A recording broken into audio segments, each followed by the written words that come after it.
Bueno, perfecto. Listo, chicos, arrancamos. Con esto lo vamos a hacer rápidamente. Vamos a intentar comprender cuáles son los conceptos, digamos, básicos que ustedes tienen que manejar a los efectos de entender lo que es la ley de oferta y demanda. Vamos a analizar algunos supuestos que, como siempre, utilizamos para el análisis, digamos, de este modelo de la ley de oferta y demanda. ¿Mm?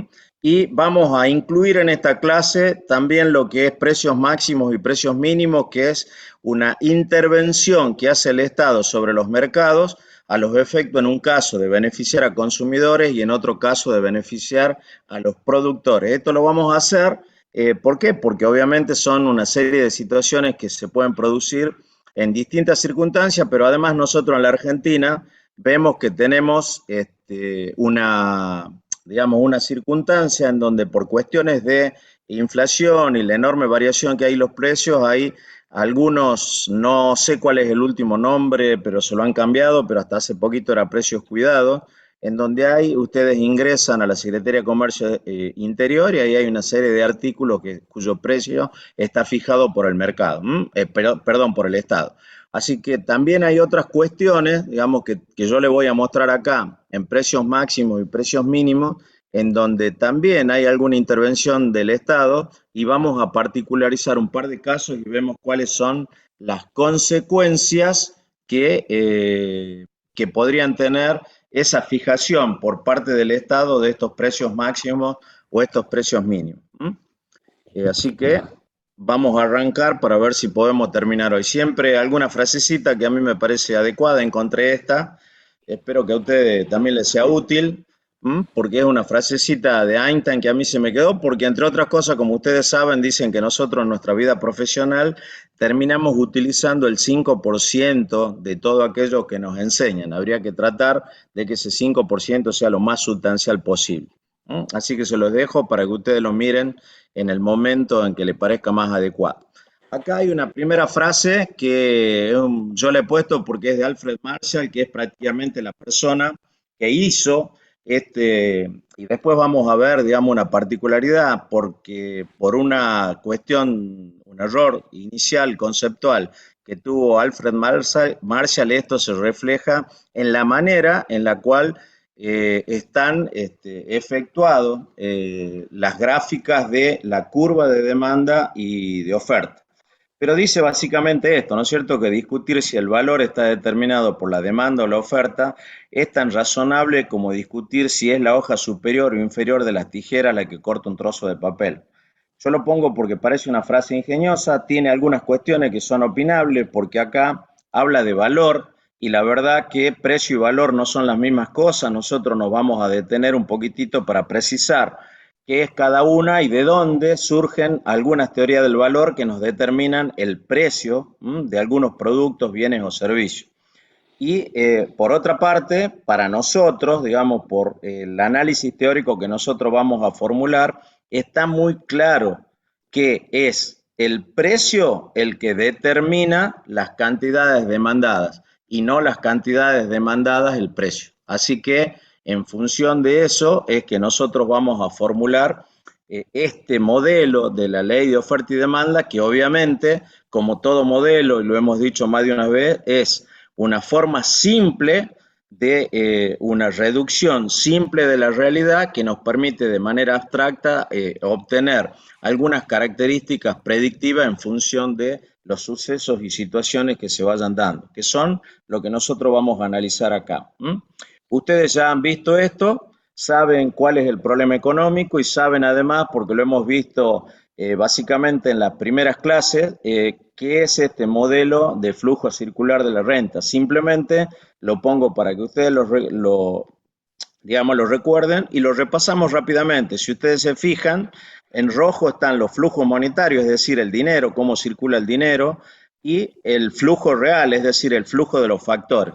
Si ustedes se fijan, si yo tomara, por ejemplo, acá el tema de las familias, ¿cierto? Son las que poseen trabajo, tierra y capital, los entregan al mercado de factores, en ese mercado de factores se retribuye mediante salarios, alquileres, intereses y beneficios. Este mercado de factores, a su vez, provee de otros factores a las empresas, que son trabajo, tierra y capital, y además las empresas, ¿cierto?, mediante un proceso, son las que combinan esos factores y los convierten en bienes y servicios.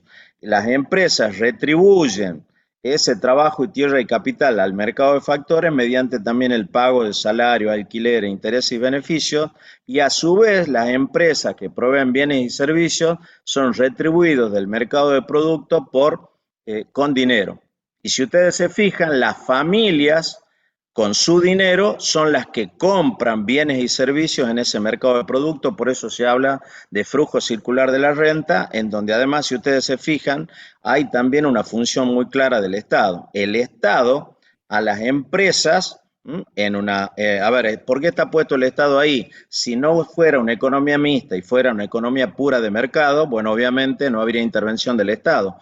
Como la Argentina es una economía mixta, en esa economía mixta el Estado lo que hace es proveer de bienes y servicios públicos, subvenciones como pueden ser algunas rebajas impositivas o subsidiar determinado tipo de actividad a los efectos de incentivar esa actividad a las empresas y a su vez le cobra impuestos. Y lo mismo sucede exactamente con la familia. Le provee bienes y servicios públicos y da subsidios y les cobra impuestos. De esta manera está reflejado de una manera muy simple cómo funciona una economía mixta. Entonces, fíjense, lo primero que tenemos que ver es, y vamos a puntualizar, a qué tipo de mercado nos referimos cuando hablamos de que la ley de oferta y demanda tiene un primer supuesto que es el mercado de competencia perfecta. Entonces, primero tenemos que ver qué es lo que es el mercado y después vamos a ver cuáles son los componentes que debe cumplir, cuáles son los elementos que nos permiten a nosotros identificar que estamos en un mercado de competencia perfecta. Entonces, una definición muy elemental y básica. Mercado es la organización que permite el contacto entre compradores y vendedores en un lugar físico o no, con el fin de comprar o vender un bien claramente definido. A ver, decimos que el mercado puede tener un lugar físico o no. Hoy está muy claro de que hay mercados electrónicos o, por ejemplo, hay mercados financieros que en realidad están trabajando 24 horas del mundo. ¿Por qué? En el mundo. ¿Por qué? Porque cuando cierra una bolsa está abriendo otra y prácticamente nosotros estamos hoy atentos a cualquier cosa que esté sucediendo en cualquier lugar del mundo. Ustedes fíjense que, por ejemplo, los títulos y bienes argentinos han sufrido, no sufrido, han tenido una evaluación positiva porque están pensando que es muy probable que el gobierno no tenga una buena elección o que la elección no sea lo suficientemente buena que el gobierno esperaba y por lo tanto entienden de que esa paridad en la elección va a obligar al gobierno a tomar algún tipo de decisiones, básicamente con lo que todos esperan, por lo menos en el mercado internacional, de que termine arreglando con el fondo. Por otra parte, ustedes también se fijan de que en función de esas decisiones hay expectativa de mayor inflación porque se piensa de que si el gobierno tuviera un resultado que no le parece muy favorable, para las generales va a aumentar el gasto público, por lo tanto va a haber mayor emisión y al haber mayor emisión va a haber inflación. Estas son cuestiones que obviamente impactan en esos mercados que, insisto, pueden tener una existencia física o no. Y fíjense, acá simplemente hay una ampliación de ese pequeño concepto que está en el segundo párrafo que de alguna manera grafica con mayor precisión lo que yo acabo de decir. También es cierto que si ustedes se fijen, hay mercados en donde la Argentina, por esta situación que se está viviendo, básicamente no hay intercambio de dinero, hay trueques en donde se están intercambiando bienes y servicios por otros bienes y servicios. Básicamente en la provincia de Buenos Aires hay muchas redes sociales en donde se intercambian servicios o determinado tipo de bienes básicamente por elementos de consumo, casi todo sería comida. En esta situación de crisis, también la gente al no tener al no tener dinero disponible está intercambiando algunos bienes que entiende que pueden ser sustituibles o bienes que no son necesarios a los efectos de poder adquirir comida. Esto ustedes si entran a a cualquier buscador como Google, seguramente van a encontrar muchos ejemplos de este trueque que se está efectuando en algunos lugares de la República. Ahora bien, esta que está puesta acá, que yo lo voy a repasar rápidamente, le voy a indicar qué es lo que significa cada uno, son las condiciones que debe cumplir un mercado para poder decir que estamos en un modelo de competencia perfecta. Ahora bien, la primera definición, atomización del mercado. ¿Qué significa esto? Que no va a haber ni consumidores ni productores que tienen poder de mercado o que tienen una determinada cuota de mercado que puede incidir en el precio de ese mercado. Insisto, tanto productores como consumidores. Es decir, que va a haber un número muy alto de consumidores y un número muy alto de productores, de manera tal que la salida de algunos productores o la salida de algunos consumidores no va a afectar ese mercado. A eso se refiere la atomización del mercado. Homogeneidad del producto se refiere a que en este modelo que nosotros vamos a analizar, el producto debe ser homogéneo, es decir, no debe tener muchas diferenciaciones con diseño. Por este punto en particular es que se considera, por otras características propias, es que uno de los mercados, digamos, que reúne eh, todas las condiciones de lo que sería un mercado modelo de competencia perfecta es el agrícola, porque, por ejemplo, si hablamos del poroto de soja, el poroto de soja es prácticamente un producto homogéneo en la Argentina y en cualquier lugar del mundo. Y además hay una gran cantidad de productores y también, a ver, en menor medida, pero también hay una gran cantidad de consumidores. Y cuando decimos consumidores no son solamente aquellos que están hegemonizando el producto para venderlo, pero normalmente se considera que los mercados agrícolas son aquellos que cumplen las condiciones, digamos, de tener alguna aproximación al modelo de competencia perfecta. Ahí dice el tercer punto, libre acceso al mercado. ¿Qué significa eso? Significa que, por ejemplo, no va a haber regulaciones, por ejemplo, no va a haber concesiones, por ejemplo, no va a haber patentes. Porque, por ejemplo, si yo tuviera una patente respecto de determinado producto, bueno, obviamente yo soy el poseedor de ese producto y por lo tanto los demás no van a tener libertad para acceder a ese mercado. Del mismo modo, si yo fuera beneficiario de una concesión, un ejemplo concreto son el mercado eléctrico, la distribuidora eléctrica acá en Tucumán tiene una concesión por 90 años y por lo tanto durante ese lapso no va a haber otro tipo de, otra competencia para esa concesión adjudicada por el Estado, ¿cierto? Y así puede haber distintos tipos de dificultades para acceder a ese mercado. Por ejemplo, otra dificultad adicional puede ser el financiamiento. Es decir, que algunas empresas tengan problemas de carácter financiero para poder acceder al mercado. Pero del mismo modo, tiene que haber libertad para la salida. No solamente puede haber libertad para el acceso, sino también para la salida. ¿Por qué?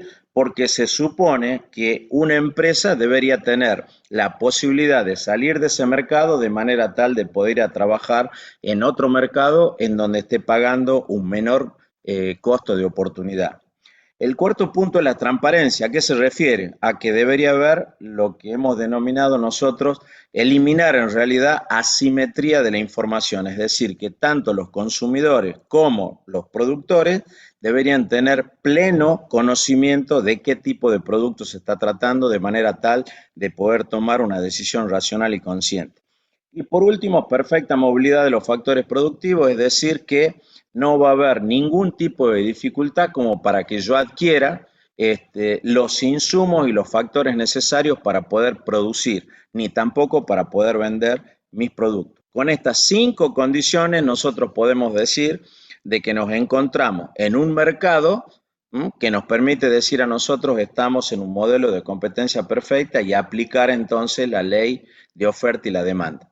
¿Alguna duda respecto de estos conceptos, chicos, que acabo de enumerar?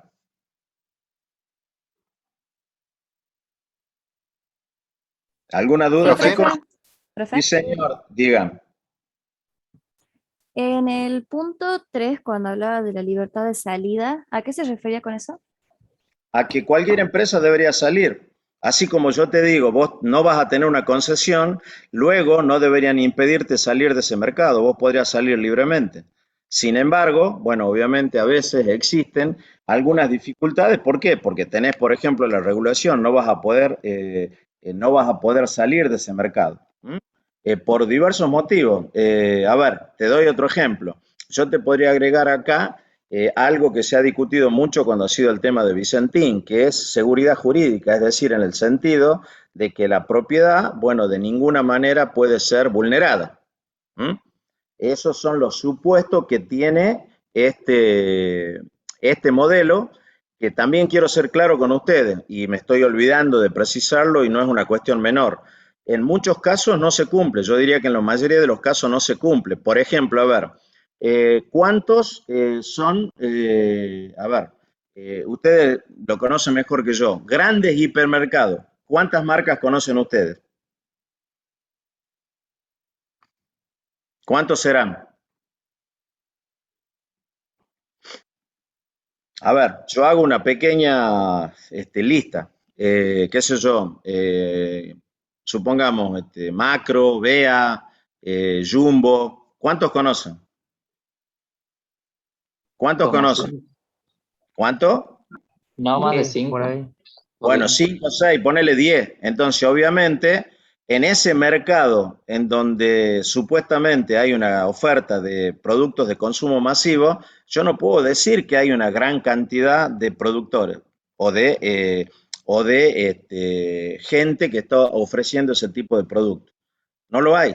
Y eso puede condicionar en algún momento el precio. ¿Por qué? Porque a lo mejor habría que ver cuánto es las ventas que tienen esos grandes hipermercados y ver cuánto es las ventas que tienen los pequeños comerciantes. Y por lo tanto, a lo mejor, si esas grandes cadenas, ¿no es cierto?, de hipermercados concentran una buena parte del mercado de los productos que nosotros consumimos, bueno, yo te puedo decir, ahí no hay atomización del mercado. En los Estados Unidos, por ejemplo, tienen leyes antimonopólicas muy fuertes. Ustedes saben, por ejemplo, que inclusive no solamente en Estados Unidos, sino también en Europa, se ha multado a algunas grandes compañías tecnológicas. ¿Por qué? Bueno, porque obviamente tienen prácticas de carácter monopólico, desde ofrecerte determinado tipo de soft que vos podés utilizar únicamente con determinado tipo de compañía. Creo que eso había pasado en algún momento con Windows y Microsoft. Y por otra parte, creo que también hubo multas para Google en algunos lugares, bueno, que tienen que ver con estas prácticas de carácter monopólica, en donde vos te das cuenta que efectivamente no hay una gran atomización del mercado, sino que por el contrario hay una concentración del mercado. Pero también dijimos, cuando nosotros vemos un modelo, primero ponemos algunos supuestos y luego hacemos aproximaciones a la realidad. Así que lo que yo le estoy diciendo acá son algunos supuestos que nosotros tenemos que tener en cuenta cuando aplicamos la ley de oferta y demanda en un mercado que debe ser de competencia perfecta. Pero lo importante que es que aunque no se cumplan todas estas condiciones, la ley de oferta y demanda debería tener algún grado de ser predictivo. ¿Y qué es lo que nosotros vamos a intentar demostrar? Bueno, ¿cuál es el grado de predictividad en relación a la variación de los precios y las cantidades demandadas? Así que si no se cumplen cada una de estos supuestos que están acá, lo importante es ver si efectivamente algunas conclusiones que nosotros vamos a hacer con la ley de oferta y demanda sí tienen ese carácter predictivo. ¿Alguna otra duda, chicos? Profesor, Sí, señor. ¿podría repetir el punto 4 de transparencia? Se me cortó esa parte. Bueno, la transparencia tiene que ver básicamente con qué, con que no debe haber asimetría de la información, es decir, que tanto los productores tienen que conocer absolutamente todos los detalles del mercado en donde están proporcionando ese bien o ese servicio. Y que los consumidores deberían tener toda la información, no solamente sobre el producto, sino también de todo lo que está sucediendo en el mercado. Muchas veces nos sucede mucho más en esta etapa en donde hay inflación, en que a lo mejor, y probablemente esté pasando muy seguido, Es tanta la variación de precios que hay de un mismo producto que a lo mejor yo lo compro en el súper de la esquina y vale 10 pesos. Lo compro a 5 cuadras y a lo mejor vale 12. ¿Por qué? Porque no tengo la suficiente información. Entonces, en un mercado donde no hay suficiente información, las decisiones económicas que yo tomo pueden ser equivocadas y no tengo elementos racionales para medirlo. Por lo tanto, no debe haber asimetría de la información y yo debo conocer perfectamente ese mercado y el producto. ¿Lo Bien, entendiste? sí, profe, muchas gracias. Bueno, seguimos, chicos. Con estas consideraciones, yo hoy voy a poner un par de frases nomás que tiene que ver vinculado con el precio y el valor. Acá está Oscar Wilde, que como ustedes saben, siempre ha sido un poeta, digamos, irlandés perseguido porque era homosexual y que básicamente siempre era muy irónico, muy sarcástico, ¿no? Y dice algo que obviamente creo que se reflejan muchas cosas y vamos a dar una discusión teórica sobre precio y valor. Pero él básicamente sostenía que hoy en día la gente sabe el precio de todo y el valor de nada. Bueno, probablemente pueda aplicarse en muchas cosas. Yo lo pongo porque él hace una distinción muy clara entre precio y valor. Y esta frase de alguien un poquito más contemporáneo que todavía vive y que además es una persona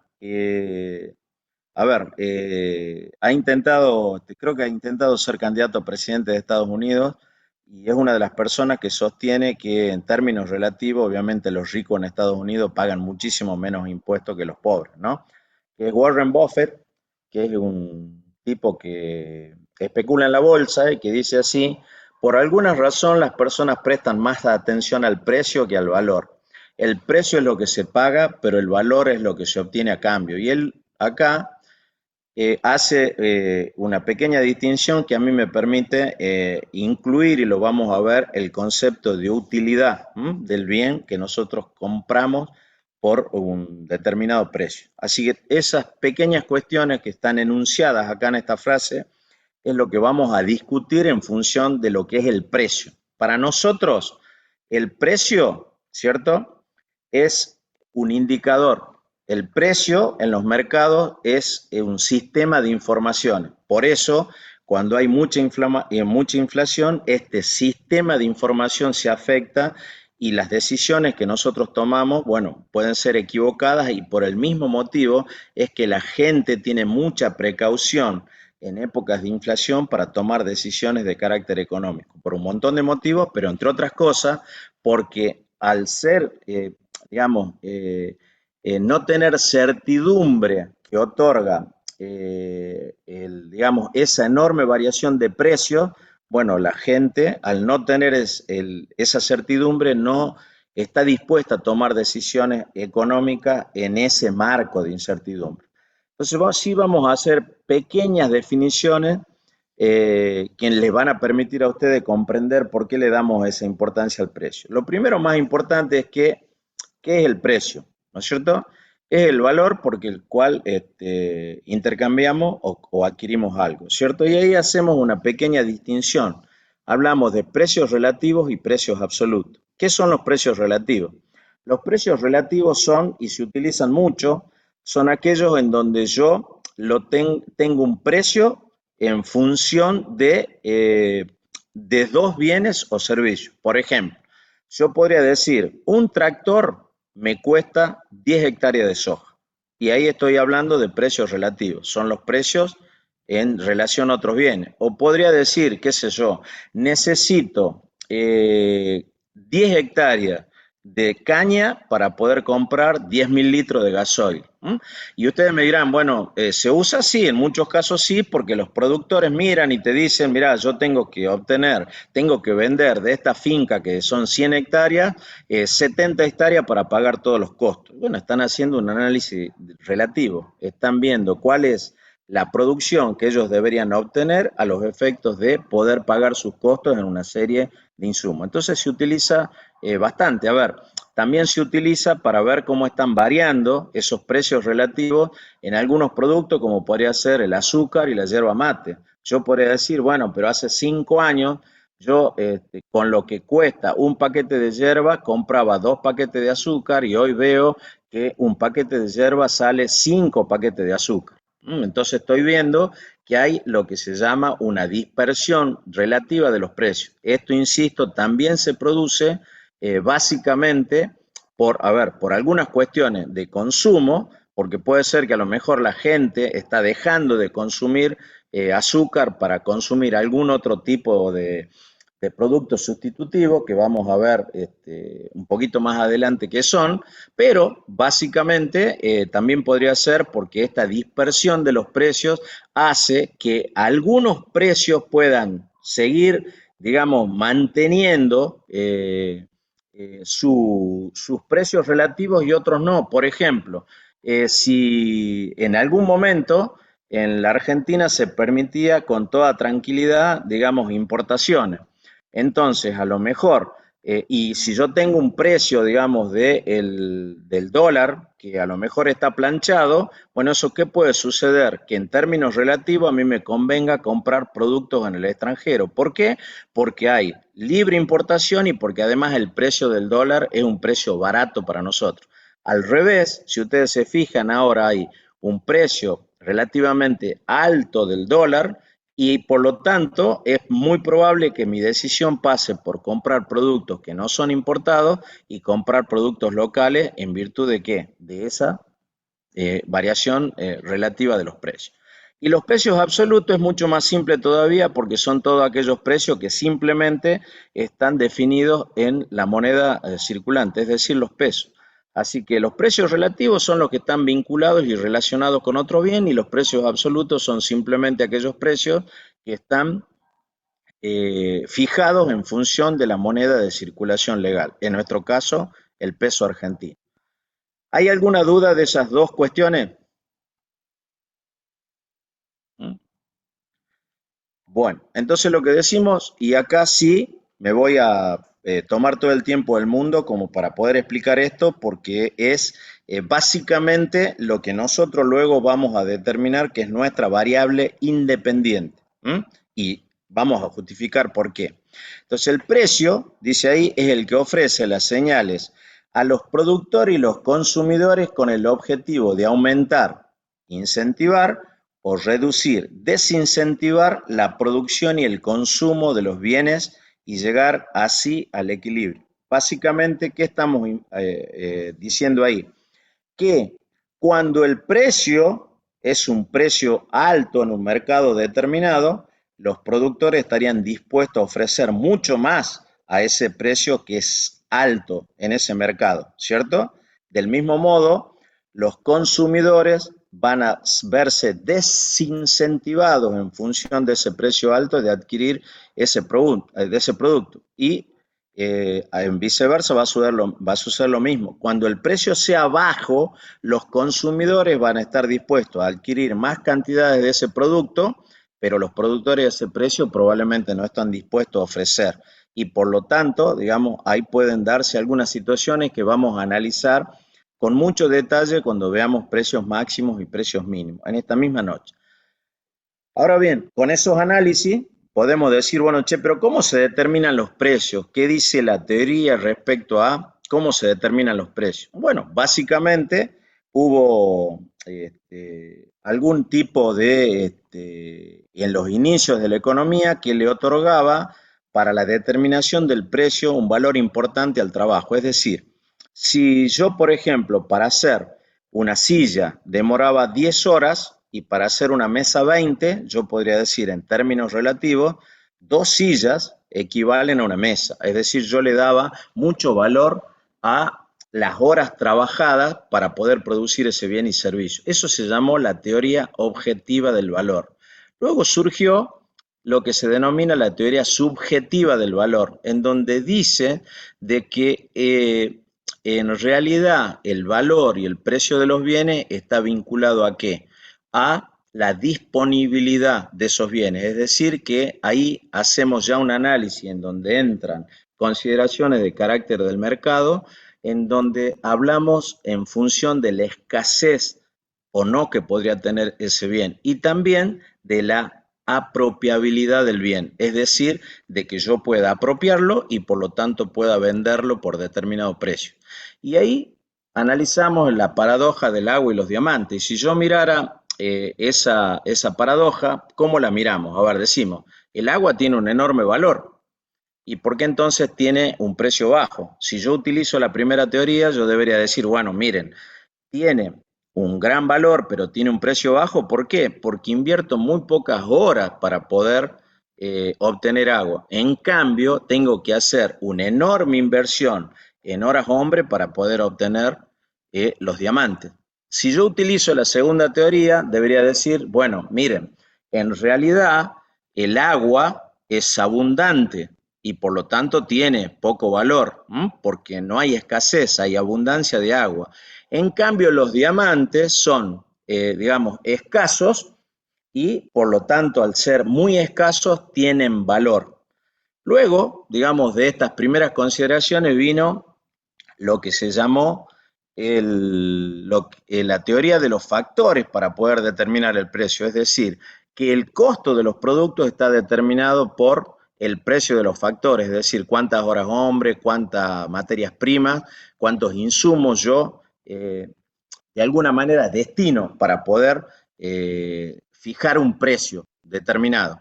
Pero también está claro, digamos, que hay que tener siempre en cuenta la disponibilidad y la apropiabilidad del bien. Por lo tanto, hoy que decimos nosotros que en el corto plazo, ¿cierto? En el corto plazo, el precio de los bienes se determina por la oferta de la ley de oferta y demanda y en el largo plazo por el precio de los factores como una especie de conciliación de estas dos últimas teorías. Y ahí yo me permitiría, para concluir este pequeño parrafito, decir de que nosotros tenemos que saber definir lo que es utilidad, y podría ir a la frase de Buffett que habla que lo importante es el valor y no el precio, ¿cierto? ¿Por qué? Porque la satisfacción que yo obtengo cuando adquiero determinado bien está vinculado con qué? Que por el precio que pago, cuál es la utilidad o satisfacción que ese bien me brinda. Muchas veces nosotros adquirimos un bien probablemente por el precio, no por los niveles de satisfacción o utilidad que ese bien nos está brindando. Eso es lo que de alguna manera intenta, y creo que lo hace bastante bien Buffett cuando establece esa frase. Por lo tanto, siempre ustedes van a escuchar también esa frase, hay una relación precio-calidad muy buena. Eso está vinculado con qué? Con la utilidad, es decir, la satisfacción que nos proporciona ese bien cuando nosotros lo adquirimos a un precio determinado. Si quieren que repasemos algún tema o les queda alguna duda de ese tipo de consideraciones que hice a los efectos del precio, con todo gusto. Así que los escucho.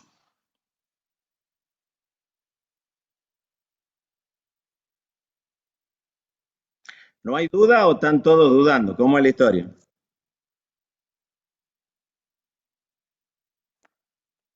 Por mi parte no hay duda, profe.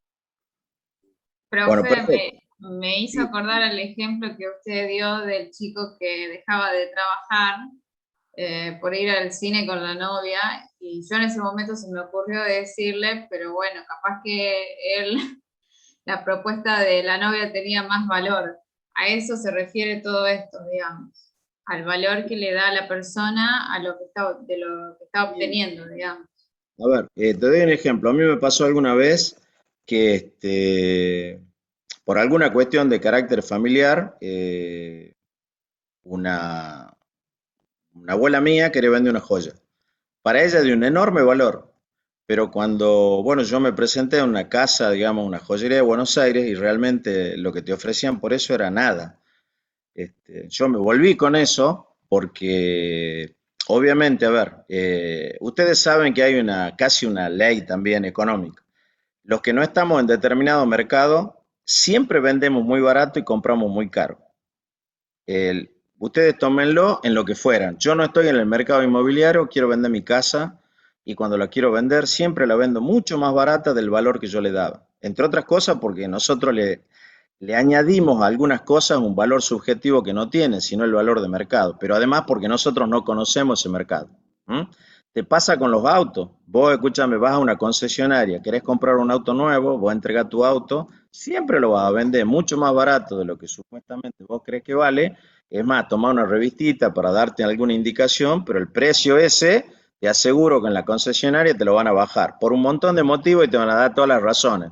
Y por otro lado, cuando vos vas a comprar el 0 kilómetro, vos te fijaste en el precio que supuestamente la venta, pero ese precio viene el flete, ese precio viene, no sé, el registro automotor, vienen las patentes, los trámites de gestores, bueno, se termina siendo un choclo difícil. Bueno, eso te pasa siempre en este tipo de cosas, ¿m? En donde uno tiene la impresión de que lo que uno vende siempre es a un precio mucho menor del valor que uno le adjudica.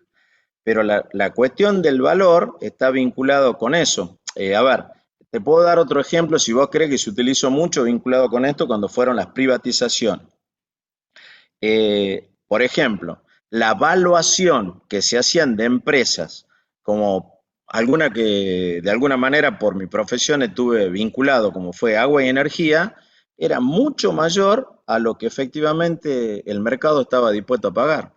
Y por eso muchas veces se habló, y ustedes no lo han vivido, porque esto fue en la época del 90, ustedes eran muy chicos, se hablaba del remate de la joya de la abuela, porque se vendían las empresas del Estado a un precio mucho menor que el valor que se le había adjudicado, porque hay un tribunal de tasación en la nación.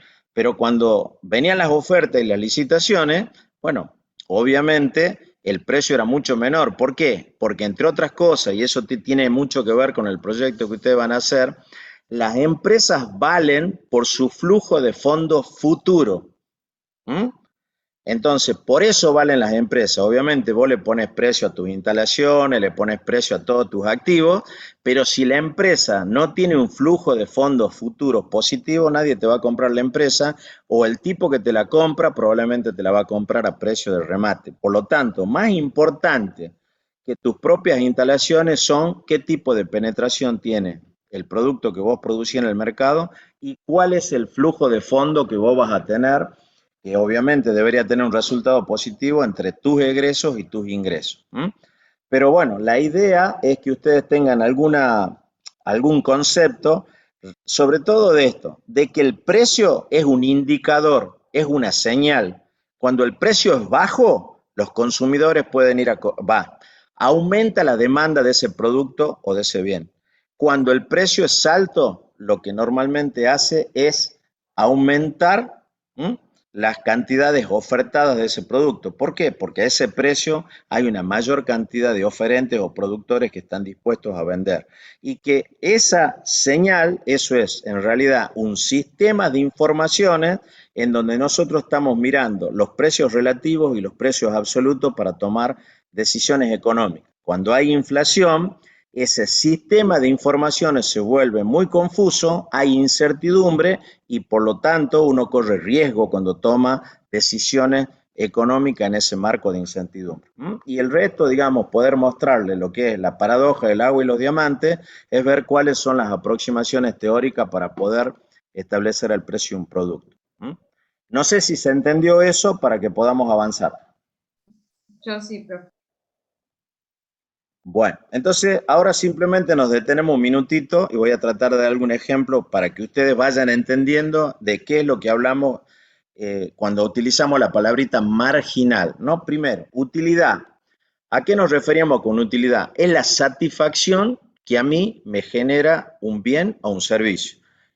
Y ahí decimos, la utilidad marginal es el valor que una persona le otorga a un bien por cada producto añadido del mismo. Es llamada marginal porque mientras mayor sea el número de unidades, menor será la utilidad que se le otorgue. Asimismo, cuantas menos unidades disponibles haya, mayor será la utilidad otorgada por el consumidor.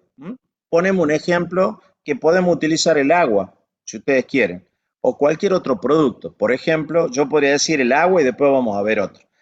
Fíjense, dice, es llamada marginal porque mientras mayor sea el número de unidades, menor será la utilidad, es decir, la satisfacción que se les otorga. Supongamos que yo estoy en el desierto. Estoy muerto de sed. Alguien me alcanza un vaso con agua. ¿Cuál creen ustedes que sería el nivel de utilidad o satisfacción que yo le otorgaría a ese primer vaso de agua?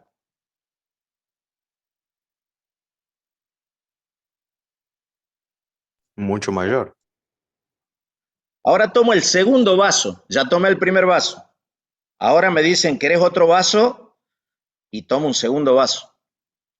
¿Ustedes creen que la satisfacción o la utilidad del segundo vaso es igual a la primera? No, es menor. No. Y así sucesivamente, a medida que yo vaya tomando más vasos de agua, mis niveles de utilidad o satisfacción van a ir descendiendo. Por eso dice ahí, porque mientras mayor sea el número de unidades, menor será la utilidad que se les otorga. ¿Mm? Y por eso le denominamos marginal. ¿Por qué? Porque siempre decimos que consideramos el margen cuando yo considero la última unidad, en este caso, que estoy consumiendo. ¿Mm? Yo podría hacerlo al revés.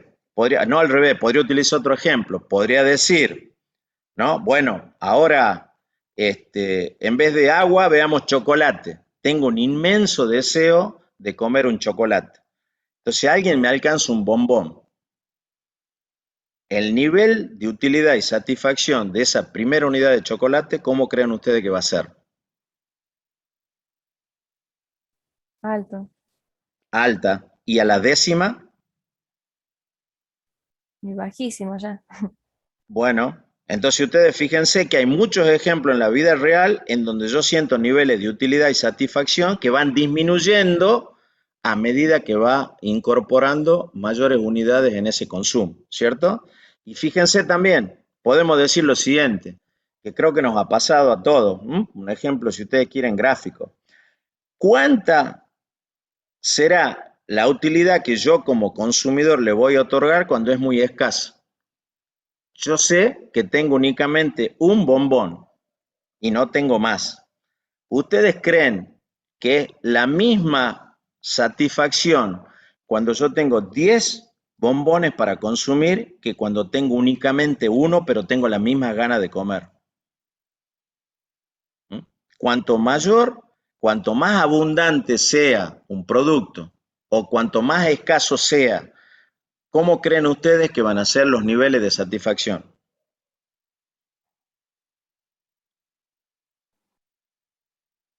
¿Cómo lo? Es que si es escaso, va a ser alto el nivel de satisfacción.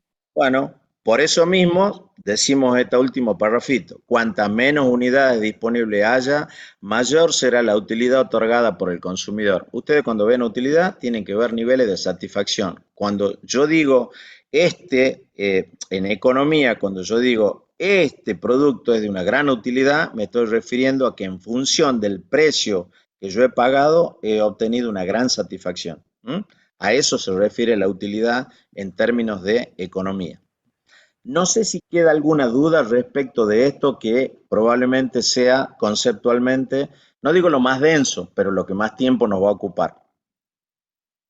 ¿Alguna duda de esto? ¿Alguna cosa que ustedes crean que haya que repetir? No, profe. No, profe. Perfecto. Sigamos, fíjense.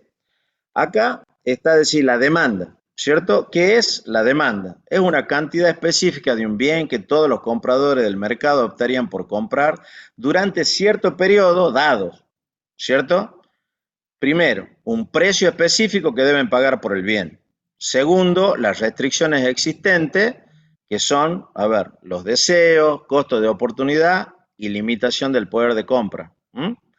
¿Qué significa demandar? Y ahí hacemos una pequeña distinción, porque si a mí me preguntaran, qué sé yo, ¿vos estarías dispuesto a...? Bueno, yo digo sí, estaría dispuesto, pero comprar significa realmente adquirir un bien a cambio de un precio. No es lo mismo demandar que comprar. Por eso, cuando uno hace análisis de mercado, se fija en las compras efectuadas. Las encuestas pueden hacer una pequeña, digamos, pueden ser una aproximación de lo que sucede en ese mercado, pero yo tengo que tratar de saber efectivamente lo que se compra y lo que se vende en ese mercado. Y la tabla de demanda es una relación que existe entre un precio de un bien y la cantidad de esto que estamos dispuestos a comprar a los diferentes niveles de precio. Y es muy simple y lo podemos ver así. Acá ustedes tienen lo que es una tabla de demanda. Obviamente en la columna que dice P están los precios y donde dice Q la cantidad demandada. Y ustedes fíjense que al precio P1 adquiero la cantidad Q sub 1 y así sucesivamente. Fíjense. Ahora bien, ahí sí vamos a hacer una serie de consideraciones porque nosotros vamos a hacer una distinción entre lo que es la función de demanda con la curva de demanda que tiene una sola condición que la vamos a explicitar claramente. No es lo mismo la función que la curva de demanda. Entonces, fíjense, esto sería la representación gráfica de una curva de demanda. Son las cantidades demandadas en función de los distintos niveles de precio, ¿cierto? Y yo desde ya les digo, la variable independiente o la variable endógena es el precio. Es decir, el precio va a determinar las cantidades demandadas y no las cantidades demandadas van a determinar el precio, ¿cierto? Ahora bien, ¿qué notan ustedes en esa gráfica de una curva de demanda si la variable independiente es el precio? Está al revés. O sea, normalmente la independiente va en el eje horizontal. Exactamente. ¿Por qué sucede esto? Porque ahí dije el primer error conceptual que después Marshall no corrigió. Él entendía que en realidad las cantidades demandadas determinaban el precio, pero luego comprobó que efectivamente la gente en función de las variaciones de precio adquiría mayor o menores cantidades del bien, pero ya había establecido esa gráfica. Y por lo tanto, si ustedes se fijan, las representaciones que nosotros vamos a hacer gráficamente van a estar, como vos dijiste, tomando ejes distintos que hacen que nosotros grafiquemos, como vos decís, al revés en economía. Es decir, que es algo que ustedes tienen que tener, a ver, lo van a identificar claramente, pero a veces sucede que nosotros le decimos a los chicos, haceme una curva de demanda, y bueno, y en vez de hacerme la curva de demanda, la hacen a la curva de oferta. Lo que sucede que en este caso, ¿cierto? La variable independiente está, digamos, sus valores están reflejados en el eje vertical y no en el eje horizontal como normalmente ustedes están acostumbrados en análisis 1. ¿Está claro esa cuestión para que no se confunda? ¿Está claro eso? Sí, profe. Y fíjense también otra advertencia que yo le hago ahí, le digo, no debe confundirse la cantidad demandada con la demanda. La demanda es la curva. Las cantidades demandadas son los distintos Q3, Q2, Q1 que ustedes tienen ahí. ¿Por qué? Porque luego vamos a ver que cuando yo digo está variando la demanda, lo que estoy hablando es que hay desplazamientos de la curva de demanda y no variaciones de las cantidades demandadas. Entonces, lo primero que le pido que graben ustedes que no es lo mismo la cantidad demandada que la demanda. La demanda es la curva. Las cantidades demandadas son las distintas cantidades que están reflejadas en el eje horizontal en función de la variación de los precios. ¿Está claro esto? ¿Está claro, Luz? Sí, profe. Bueno, digamos, fíjense, ahí repetimos algunos conceptos. A ver, Luz, ¿podés leerlo a esto? Y lee, te pido por favor que leas cada uno de los puntitos y nos vamos deteniendo a ver si alguno tiene alguna duda. Y me permitís a mí hacer un pequeño descanso. ¿Lo puedes leer, Luz? Sí, profe. Dale. La demanda. La curva de demanda no nos muestra los precios que tendría un producto si la cantidad demandada fuera determinada. Punto. Seguí en el otro párrafo. Léelo despacito de nuevo, léelo despacito, ¿cierto? ¿De vuelta el mismo? Lee de nuevo el mismo y lee el segundo párrafo que está a la derecha de ese. Bien. La curva de demanda no nos muestra los precios que tendría un producto si la cantidad demandada fuera una determinada. Seguí ahora. La curva de demanda nos indica cuál sería la cantidad de un bien que los consumidores estarían dispuestos a demandar a los distintos niveles de precios. Y ahí viene la conclusión, lee el último párrafo. Bien. En la relación, por lo tanto, la variable dependiente es la cantidad demandada y la variable independiente es el precio del mercado. ¿Hay alguna duda respecto de eso, chicos? ¿Algo que ustedes crean que tengamos que repasar? Porque ese es un concepto básico para poder comprender cómo funciona la ley de oferta y demanda. ¿Alguien tiene una duda? Bueno, entonces Luz lee la partecita de abajo. El Bien. párrafo ese que está un poquito más alargado. Ley de la demanda decreciente. Ceteris paribus. Permaneciendo todo lo demás constante. La cantidad demandada de un bien se incrementará cuando el precio de mercado disminuya y viceversa cuando el precio aumente. Es decir, la cantidad demandada del bien y el precio de mercado están inversamente relacionados. Exactamente, porque si vos te fijas, si ustedes ven esta gráfica que tenemos acá, a medida que va aumentando el precio, es decir, yo paso del precio P1 al precio P3, la cantidad demandada disminuye del valor Q1 al Q3. ¿Mm? Entonces, a mayores precios, menores cantidades demandadas. A precios más bajos, mayores cantidades demandadas. A eso se refiere la ley de la demanda decreciente, porque si ustedes se fijan además, al tener la forma que tiene la curva de demanda, ustedes ven que tiene una pendiente decreciente. ¿Mm? Es decir, eso me permite a mí formular esta ley de la demanda decreciente en ese mercado de competencia perfecta que hemos descrito. ¿Está claro hasta ahí? Sí, profe. Sí, profe. Perfecto, sigamos. Ahora bien, conceptualmente, ¿qué razones le explican? Primero, el efecto sustitución. Yo le vamos a dar algunos ejemplos, pero a ver, no sé, Martín López Rubio, Sí, profe. ¿podés leer despacito también lo que es efecto sustitución?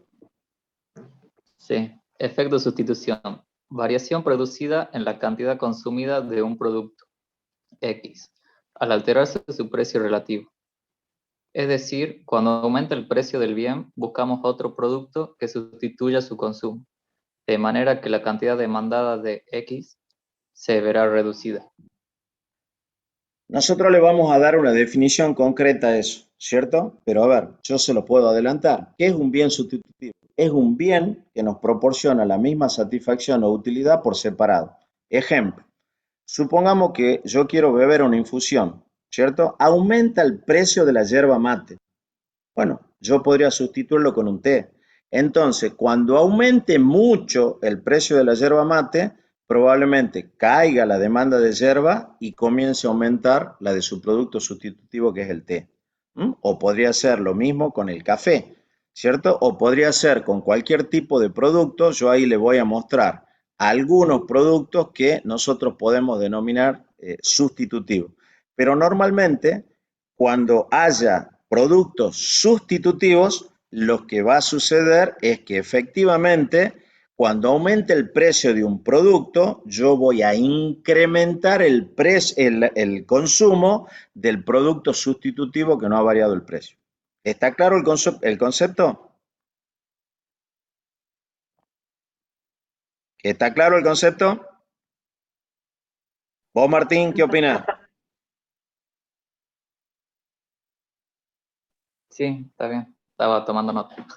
Bueno, vamos a dejar otros ejemplos más adelante y los vamos a retomar a todo esto la próxima clase porque ahí vamos a ver la vinculación que tiene este concepto con otro concepto que es la elasticidad, que bueno, que relaciona dos variables como son precios y cantidad. Y ahí vamos a ver cuán sensibles son las cantidades demandadas en función de las variaciones de los precios. Eso se denomina elasticidad, lo vamos a ver en la próxima clase, pero entre otras cosas tiene que ver con este efecto. Cuando un producto tiene muchos sustitutivos, bueno, básicamente es muy sensible a las variaciones de precio y por lo tanto se reducen las cantidades demandadas de ese producto. Ahora bien, el efecto renta, léelo, Martín. Sí, efecto renta. Cuando aumenta el precio del producto X y nuestra renta sigue siendo igual que antes, ahora tenemos menor poder adquisitivo en relación a ese producto y por lo tanto demandaremos menos cantidad de X. Por lo contrario, una reducción en el precio provocará un aumento en nuestra renta real y en nuestra capacidad de compra en relación a ese producto. ¿Se entiende eso o no se entiende? ¿Quién tiene alguna duda respecto a eso? Después damos algunos ejemplos, pero a ver qué dudas pudieran tener.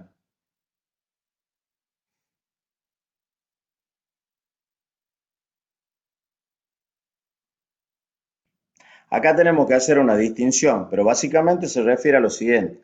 Si yo gano 10 pesos y estoy consumiendo un producto, ¿cierto? Que vale 5, bueno, si ese producto baja de precio y en vez de valer 5 vale 2,50, bueno, si fuera, y ahí vamos a hacer una pequeña distinción, un producto normal, yo estaría dispuesto a adquirir mayores cantidades de ese producto, ¿cierto?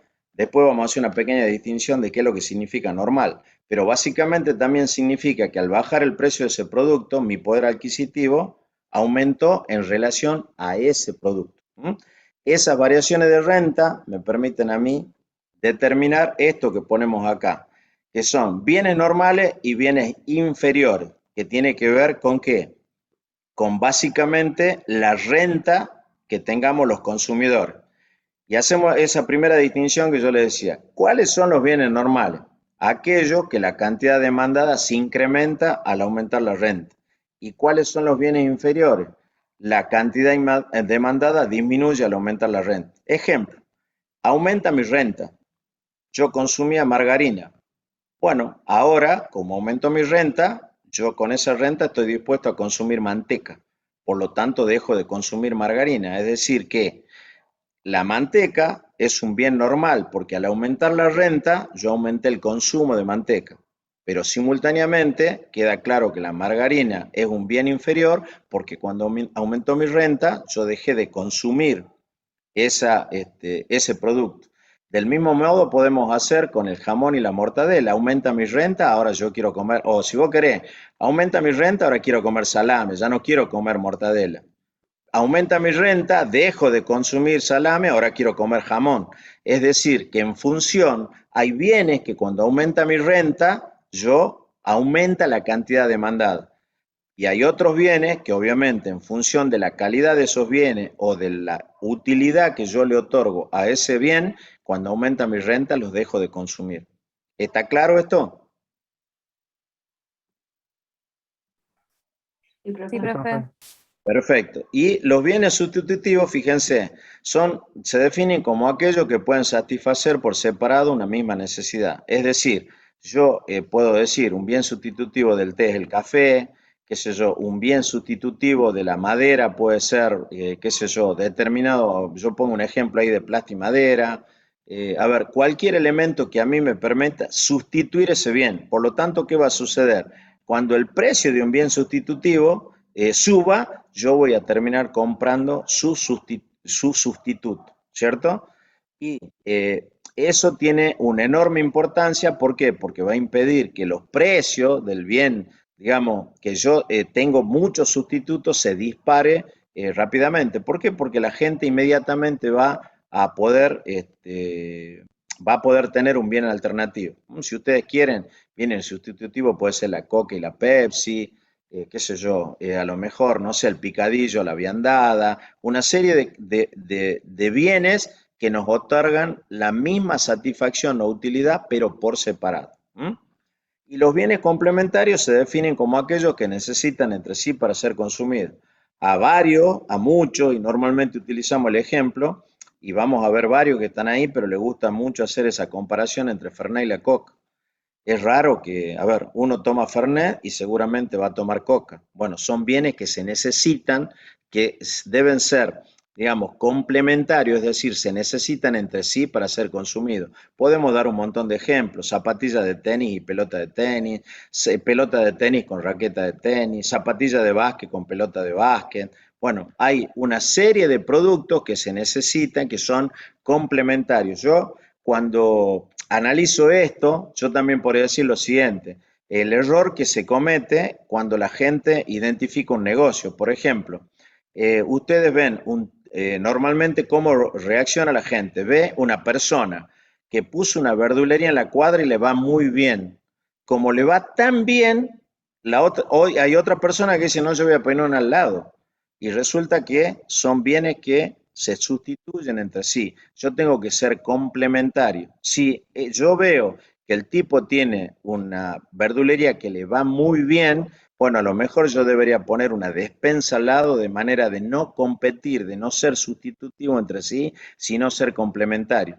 Si yo veo un vivero y ese vivero le va muy bien, a lo mejor yo tendría que poner al lado un negocio para vender artículos de pileta, porque supongo que el tipo que tiene vivero es porque tiene un espacio verde y tiene una pileta. Y al lado a lo mejor debería vender productos para mascotas. ¿Por qué? Porque tiene espacio verde, tiene una pileta, es probable que tenga perros y otro tipo de mascota en la casa. Entonces la idea del negocio debería ser complementario y no competir en lo mismo porque me convierto en sustitutivo del otro. Esas son cuestiones elementales que hay que tener cuando uno hace algún tipo de negocio. Y los bienes independientes son aquellos que no tienen ninguna relación entre sí. ¿Qué sé yo? Aumenta el precio de los autos y eso no va a generar ninguna variación en el precio del pan, no tiene ninguna relación. Entonces, efectivamente, cada uno de esos elementos son los que me permiten a mí, a ver, acá hay algunos ejemplos, pero la conclusión es la que vamos a ver en un minutito. Fíjense, acá tienen productos sustitutivos. Ahí tienen una larga lista de productos que pueden sustituirse: azúcar con miel, paraguas con sombrilla, zapato y zapatilla, pañuelo de tela, pañuelo de papel, lana, algodón, bueno, una serie de productos que cuando aumenta el precio de uno, seguramente va a aumentar la cantidad demandada del otro. Y acá tienen algunos otros productos que tienen que ver más con cuestiones vinculadas a lo que nosotros hacemos, que es la ingeniería, que nosotros podemos sustituir determinado tipo de materiales, ¿no? Y acá tienen algunos productos complementarios. Normalmente si compro una taza voy a tener que comprar el plato y probablemente una cucharita. Si compro pintura en acuarela, como están ahí, necesitaré los pinceles. Y si compro una llanta, seguramente voy a estar comprando una cubierta. Es decir, que ¿qué es lo que sucede con esto? Si yo vendo, tengo un bazar, cuando alguien me venga a comprar una cuchara, yo sé que esa persona además me va a comprar un plato y una cucharita. Son productos que son complementarios entre sí para obtener una satisfacción. Y del mismo modo, si yo estoy vendiendo llanta, debería también vender la cubierta, porque el tipo me va a comprar la llanta, pero seguramente va a necesitar la cubierta para esa llanta. Y así sucesivamente. ¿Está claro respecto a lo que es el efecto renta y el efecto sustitución? Sí, profe. Sí, Bueno, profe. perfecto. Entonces, ¿cuáles son los otros factores? Dijimos, hay dos factores que hemos analizado inicialmente: el efecto renta, el efecto sustitución. Vimos con el efecto renta que hay bienes que nosotros denominamos normales, que son aquellos que varían cuando aumenta mi renta, es decir, varían en el sentido que aumenta la cantidad demandada. Y tenemos bienes inferiores, que son bienes que disminuye la cantidad demandada cuando aumenta mi renta. Con el efecto sustitución vimos que hay tres tipos de bienes. Los bienes que son sustitutivos, es decir, que por separado pueden darnos la misma utilidad o satisfacción. Los bienes complementarios, que son aquellos que se necesitan entre sí para ser consumidos. Y los bienes independientes, que no tienen ninguna relación entre sí. Esos dos efectos hay que sumarle el tamaño del mercado. Como dijimos inicialmente, tiene que haber una gran cantidad tanto de compradores como de consumidores, los gustos o preferencias de los consumidores, que tiene mucho que ver con básicamente algunas cuestiones, si ustedes quieren, de carácter psicológico, cultural, que llevan a que algunas personas prefieran determinados bienes sobre otros, las expectativas futuras sobre la evolución de precios, y esto es muy fácil de entender. Si yo visualizo, ¿cierto?, como consumidor, de que el producto que yo estoy a punto de consumir va a aumentar su precio, ¿cuál sería una decisión racional si yo necesito ese producto? Comprar varios y después revenderlo. Obviamente esa va a ser mi decisión. Si yo veo que va a aumentar, voy a aumentar la demanda. Si yo veo que el precio va a aumentar la cantidad de demandada. ¿Por qué? Bueno, porque obviamente yo entiendo de que va a haber una evolución en donde el precio va a ser mayor al que tengo hoy. Pero ahora viene la otra pregunta. A vos, Martín, te lo pregunto.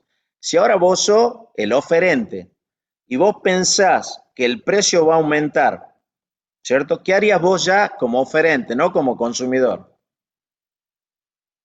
Lo subo antes de que me lo compren barato. O lo estoqueás o lo guardás. Por eso, hoy, a ver, yo te voy a hablar de lo que sucede, por lo menos con muchas cuestiones, digamos, vinculadas a la construcción. Hay un enorme stock, hay personas que saben que el dinero se devalúa y por lo tanto lo que hace permanentemente es lo que se denomina estoquear, ¿cierto? Y obviamente si vos lo querés comprar, el tipo, el precio que le va a poner, no es el precio que vale hoy, es el precio que él piensa que va a valer cuando tenga que hacer la reposición. Por eso insisto que la inflación genera una enorme incertidumbre y te genera señales de precios muy confusas en donde tomar decisiones económicas es complicado. Si yo a vos te digo, va a haber un 50% de inflación, bueno, te aseguro que el comerciante cuando lo va a vender, por las dudas, te dice, no, va a ser 70%. ¿Por qué? Porque se está cuidando en función de esa incertidumbre que tiene el mercado por la inflación. ¿Mm? Entonces, ese es el problema más grave que tiene en términos de incertidumbre, esta enorme dispersión de precios provocada por el momento que vivimos en la actividad económica.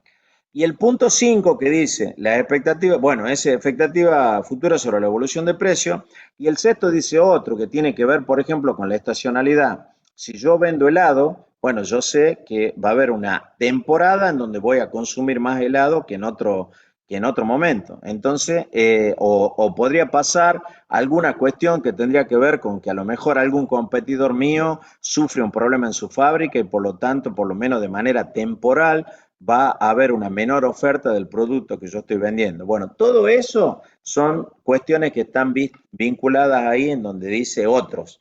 Entonces, con cada uno de esos factores, yo puedo establecer que la función de la demanda se podría representar así, ¿no? En donde está X sub D es la cantidad demandada, esto sería en función de qué? Del precio, en función de la renta de los consumidores, en función del precio de mercado de los productos relacionados. Esto sería Z, sería el tamaño del mercado, número de consumidores de X, G, los gustos de los consumidores, E, las expectativas y otros. Esto sería, ¿cierto? Esto sería mi función de demanda, en donde cada uno de estos factores son factores que se denominan, a ver, acá como están representados son todas variables independientes. Y si todas son variables independientes, yo podría graficar la función de demanda. No, No, ¿Por qué no podría graficar? porque no podemos ver más de 2 dimensiones. O sea, 3, digo. Exactamente, entonces yo no podría graficar la demanda, entonces la función de demanda. Entonces, ¿qué hago? Establezco la condición de ceteris paribus, digo, ¿cierto? Manteniendo todos los demás constantes, excepto el precio, es decir, yo voy a mantener constante la renta, el precio de los productos relacionados, el tamaño del mercado, el gusto de los consumidores, la expectativa y otros. Digo, y únicamente voy a tener como variable el precio, ¿m? Entonces sí, yo podría graficar la curva de demanda. ¿Por qué? Porque tiene una sola variable independiente y por lo tanto yo podría representarla en el plano. ¿Está claro esto? ¿Está claro? Sí, profe. Perfecto. Entonces, fíjense, con oferta exactamente lo mismo, ¿cierto? A ver, no sé, ¿quién se anima a leer eso que está puesto ahí? Perdón. ¿Quién se anima a leer eso? Alguno que se anime, que lo haga rápido y despacito. Dale, Yo leo, profe. dale, dale. Oferta. Cuanto mayor es el precio de un bien, mayor es la cantidad que los productores están dispuestos a ofrecer. Y cuanto menor es el precio, menor es la cantidad que están dispuestos a ofrecer. Existe relación directa entre el precio de mercado del bien y la cantidad del mismo que los productores están dispuestos a ofrecer. ¿Qué significa ofrecer? Ofrecer o ofertar significa estar dispuesto a vender un bien a cambio de un precio. Vender significa hacerlo. Tabla de oferta. Relación que existe entre el precio de un bien y la cantidad que los productores están dispuestos a ofrecer a los distintos niveles de precios. O sea, a ver, estamos hablando exactamente de lo mismo, de la misma manera que hemos construido la tabla de demanda y la curva de demanda, solamente que les pido que ustedes se fijen que acá dice, fíjense, que ya no hay una relación inversa entre precios y cantidades, sino que existe una relación directa. Es decir, que cuanto aumente el precio, mayores cantidades de su producto los oferentes están dispuestos a ofertar. Al revés, cuando aumenta el precio, los consumidores están dispuestos a adquirir menores cantidades de ese bien que se está ofreciendo. ¿Está clara la diferencia? ¿Está clara la diferencia o hay alguna duda? ¿Qué decimos, chicos? ¿Está claro o no? Por mi parte, sí, profe. Sí, Sí, profe. está claro, profe. Entonces está Sí, claro que hay profe. una relación inversa con el precio en la ley de la demanda decreciente. Y hay una relación directa con el precio en relación a las cantidades que estarían dispuestos a ofrecer los productores u oferentes. Entonces, para poder, digamos, de alguna manera responder a esa definición que acabamos de dar, ustedes fíjense que manteniendo siempre que sobre el eje vertical, en este caso estamos graficando los valores de la variable independiente, la curva de ofertas es esta que tenemos acá, en donde vemos que a medida que va aumentando el precio, los oferentes aumentan las cantidades demandadas. Es decir, yo al precio P1 estoy dispuesto a ofrecer únicamente la cantidad Q1. Pero al precio P3 estoy dispuesto a ofrecer la cantidad Q3 y Q3 es absolutamente mayor a Q1. Por lo tanto, esta sería la gráfica de la curva de oferta, ¿cierto? Y esto, lo que ustedes tienen ahí serían, bueno, a ver, ¿cuáles serían los factores que inciden en la curva de demanda? Bueno, en realidad, primero la función, porque vamos a hacer la misma distinción que hicimos con la demanda. Entonces, un primer factor son los precios de los factores de producción, es decir, las materias primas, los recursos naturales, el capital físico, el capital humano, la tecnología, que debe ser más eficiente, más rápida y limpia. Recuerden que nosotros acá en economía no hacemos, la única definición que le damos a tecnología es que el proceso que a mí me permite combinar factores. No hago mayores distinciones. Probablemente nosotros como ingenieros y según nuestra especialidad vamos a buscar definiciones mucho más precisas de tecnología. En economía es simplemente el proceso que a mí me permite combinar factores, que debe ser eso, más eficiente, más rápido y más limpio. Los impuestos y subvenciones, ¿esto qué significa? Que en el precio, obviamente yo voy a cobrar toda la carga impositiva que tenga, o al revés, voy a bajar el precio si estoy subsidiado. A eso se refiere con subvención. Obviamente también, como en el tema de la demanda, la condición para que yo sea un oferente en un mercado de competencia perfecta es que el tamaño del mercado tenga una gran cantidad, en este caso, de oferentes. También las expectativas futuras sobre la evolución de los precios, en el sentido que si yo veo que hoy el precio está bajo, pero que probablemente aumente en el futuro, yo si puedo voy a tratar de retener la mayor cantidad de mi producto para poderlo vender cuando los precios estén más altos, y otros también está vinculado a cuestiones como la estacionalidad o alguna variación por el motivo que fuera de la oferta. Entonces ahí también tengo la expresión analítica de la oferta, en donde está obviamente el precio, el costo de los factores, la tecnología, ¿cierto? Las expectativas y otros, ¿cierto? Entonces, fíjense que todo eso es lo que me permite definir esa función de oferta. Pero la curva de oferta establece que ceteris paribus yo voy a mantener todos esos otros factores que son lo voy a mantener constante y la variable independiente va a ser únicamente el precio y por lo tanto también voy a poder representar en el plano la curva de oferta.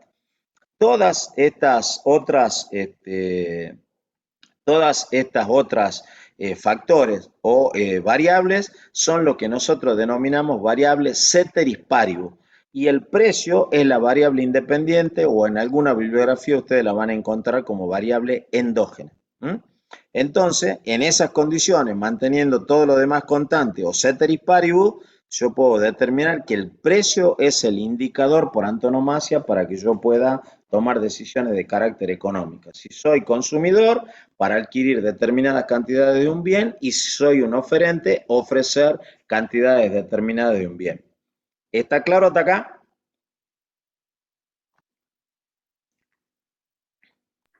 ¿Está Sí, claro, profe. chicos? Bueno, fíjense.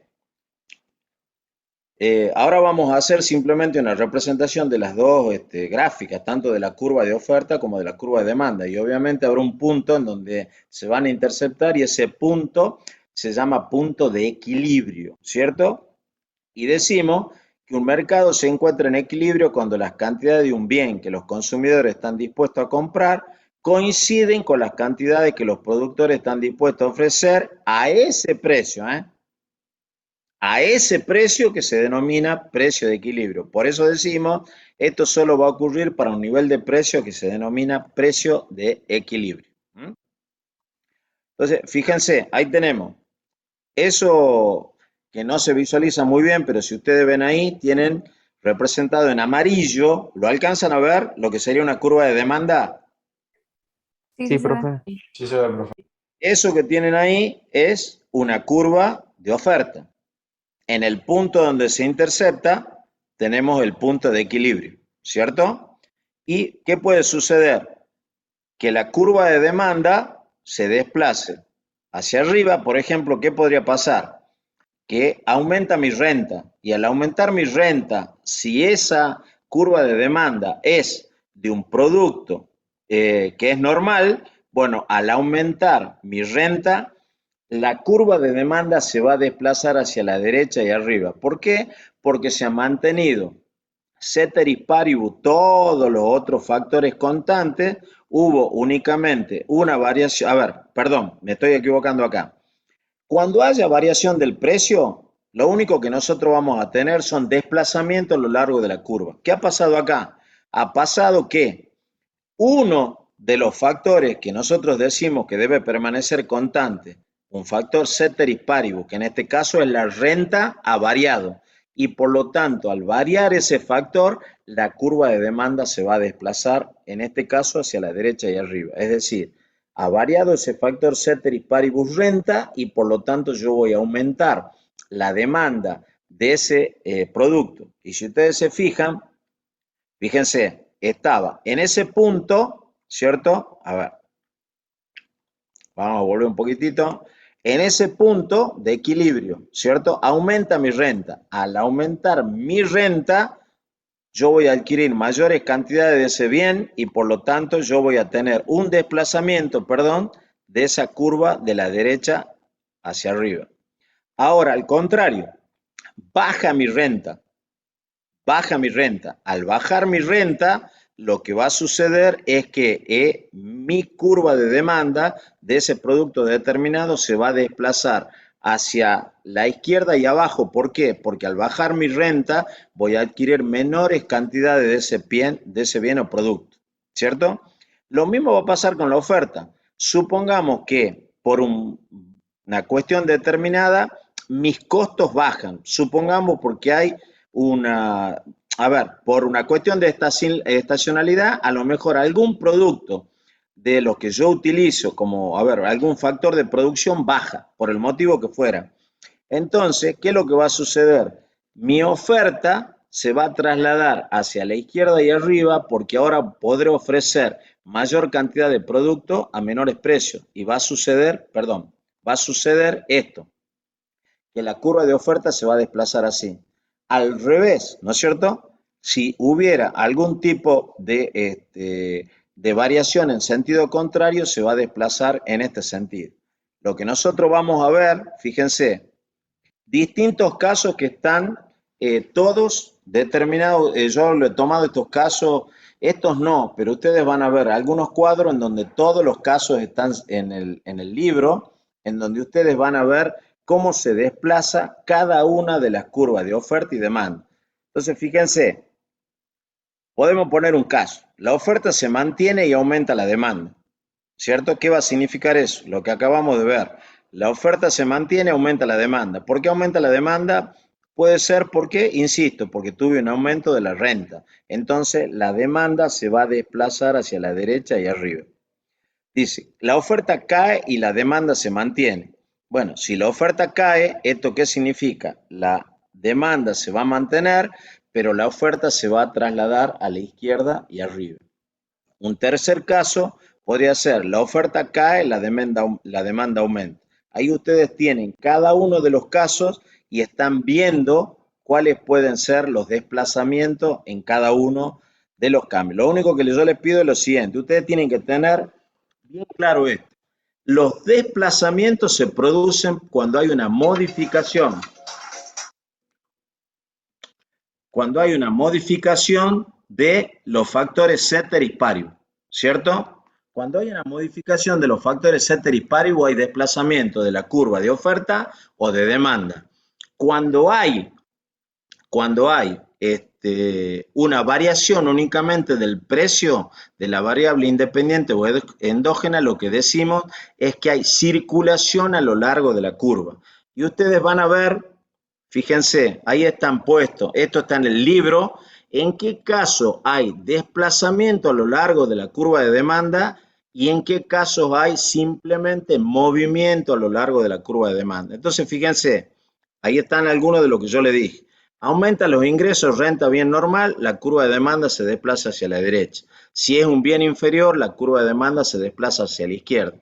Lamentablemente, bueno, por la manera esta virtual que tenemos de dar las clases, no lo podemos hacer en los ejercicios en el pizarrón. ¿Yo qué les pido? Les pido que ustedes hagan la curva de oferta y demanda y cuando hagan la curva de oferta y demanda, hagan desplazamientos hacia la derecha y arriba, hacia la izquierda y abajo, de cualquiera de las dos, ¿en qué efecto? En función de cada uno de estos ejemplos que están puestos en el libro. Entonces, fíjense, acá tenemos básicamente el mismo ejemplo, pero acá ya están referidos a la oferta, en donde tendríamos también los mismos desplazamientos o movimientos de la curva de demanda. Ahí están todos los casos que ustedes pueden tener. Recuerden siempre lo siguiente. Ustedes, cuando le digan hay variación del precio y todo lo demás se mantiene constante, simplemente tenemos un movimiento a lo largo de la curva. Cuando haya una variación de alguno de los factores ceteris paribus, que son los que hemos identificado ahí, como expectativas, renta, tamaño del mercado y lo demás, cualquier tipo de esa variación, la curva se va a desplazar, tanto la de oferta como demanda, hacia un sentido, hacia el otro. Nosotros, ¿qué le podemos preguntar? Bueno, en el hipotético caso que pase tal cosa, primera pregunta, ¿circulación a lo largo de la curva o desplazamiento? Segunda pregunta, si es desplazamiento, ¿hacia dónde? Si es hacia la izquierda y arriba, hacia la derecha y abajo, ¿cómo es? Y ustedes ahí tienen cada uno de los puntos y le podemos decir también, bueno, explíquenlo, ¿por qué sucede tal cosa? Es cuestión de que ustedes simplemente se ejerciten y hagan cada uno de los ejercicios que están ahí. Fíjense, acá ustedes tienen todos los casos posibles en donde puede haber circulación a lo largo de la curva o en donde puede haber desplazamiento de la curva. ¿Hay alguna duda de estos chicos? Para que repitamos alguna cosita. Sí, ¿puede explicar de vuelta la diferencia de desplazamiento y circulación? Mira, a ver, mira, volvamos acá.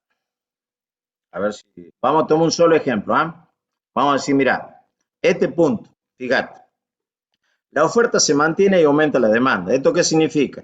La oferta va a ser constante, ¿cierto? Entonces estamos acá, ahí tenemos el punto de equilibrio. Voy a intentar que vos veas, lamentablemente el fondo es blanco, pero vos ves mi cursor, ¿ves el cursor de la máquina? Sí, el cursor sí. Bueno, entonces, si yo te digo, hay una variación del precio del producto, suponete que esto sea, no sé, el producto X o ponele que esto sean manzana. Y yo te digo, hay una variación del precio de la manzana. A ver si vos ves mi cursor, lo que va a suceder es que va a haber un desplazamiento, ¿cierto? a lo largo, perdón, no un desplazamiento, un movimiento a lo largo de la curva de demanda. ¿Esto qué significa?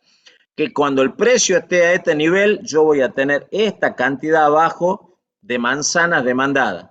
Cuando el precio esté acá en este nivel, yo voy a tener esta cantidad de las manzanas demandadas, ¿cierto? Hay un movimiento de circulación a lo largo de la curva porque la única variación que hay es del precio, es decir, de la variable independiente. Ahora bien, cuando yo te diga, hay, ¿cierto?, un aumento de la renta es una de las variables que nosotros hemos determinado que se van a llamar ceteris paribus, ¿cierto? Por lo tanto, ahí ya no hay únicamente una variación de la variable independiente, que es el precio, sino de otra de las variables que conforman la función de demanda. Por lo tanto, lo que va a suceder en ese caso, cuando hay una variación de cualquiera de las otras factores o variables ceteris paribus, es que lo que va a suceder es que la demanda, por ejemplo, en el caso de que aumentara la renta, yo voy a aumentar mi cantidad demandada. ¿Pero cómo voy a aumentar? Porque va a haber un desplazamiento en ese sentido de la demanda. Entonces vos fijate, antes, ¿qué sucedía? Esta curva estaba, a ver si la puedo volver para atrás, mirá, yo la vuelvo para atrás. Entonces, a este precio de equilibrio, fíjate, yo estaba en condiciones de adquirir, bajo hacia abajo el cursor, esta cantidad demandada. Pero aumenta mi renta. Al aumentar mi renta, se desplaza la curva de demanda. Y ahora veo que aunque ha aumentado el precio, aumentó el precio, yo adquiero una mayor cantidad. ¿Por qué sucede? Porque aumentó mi renta y se desplazó la curva de demanda. ¿Lo entendiste ahora? Sí. Bueno, cada uno de esos casos, vuelvo a insistir, era mucho más fácil cuando yo se lo mostraba en el pizarrón, ¿cierto? Ahora es medio más complicado, pero ustedes lo que tienen que hacer es hacer curvitas de oferta y demanda y ver, y en todo caso, ¿yo qué les pido? Fíjense que ahí dice, ahí están, en cada caso donde vos tenés un movimiento de circulación a lo largo de la curva y cuando tenés un desplazamiento. ¿Qué es lo que tienen que hacer ustedes? Bueno, simplemente hacer lo siguiente. Hagan los ejercicios y en todo caso mañana o en la próxima clase, cuando estén hablando con el profe Madrea o conmigo, decir, ¿por qué es esto? ¿Cierto? Y bueno, y nosotros se lo vamos a volver a explicar, pero ya con los gráficos en la mano. ¿Pero qué les pido yo? Que hagan los ejercicios y traten de tener siempre bien claro esto, que la circulación a lo largo de la curva, si yo a ustedes les digo, varió el precio, ¿qué sucede? Ustedes me tienen que decir, hay circulación a lo largo de la curva de demanda, punto, porque varió el precio.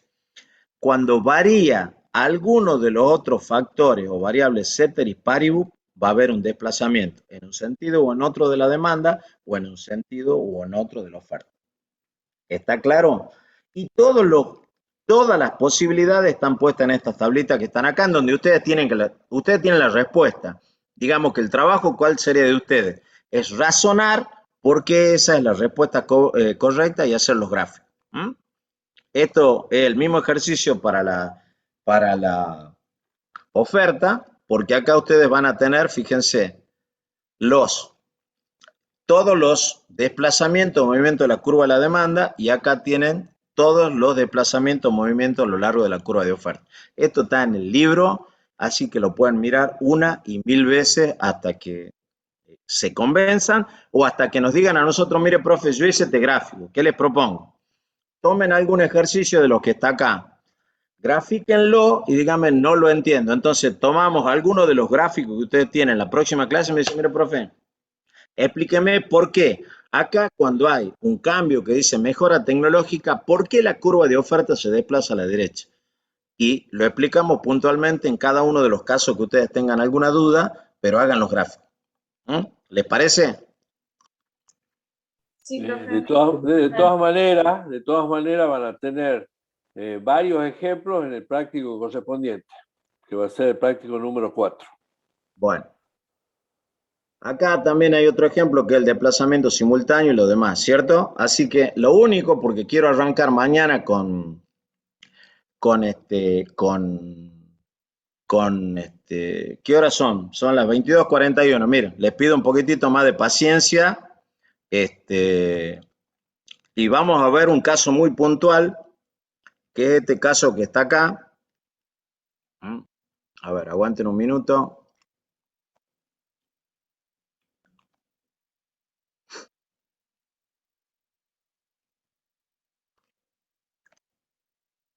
Que es un caso en donde nosotros vemos básicamente lo que son precios máximos y precios mínimos, ¿cierto? Simplemente, en todo caso, yo prefiero que los discutamos, pero que los discutamos cuando ustedes hayan visto esto, también está en el libro y yo les doy una primera aproximación, ¿cierto?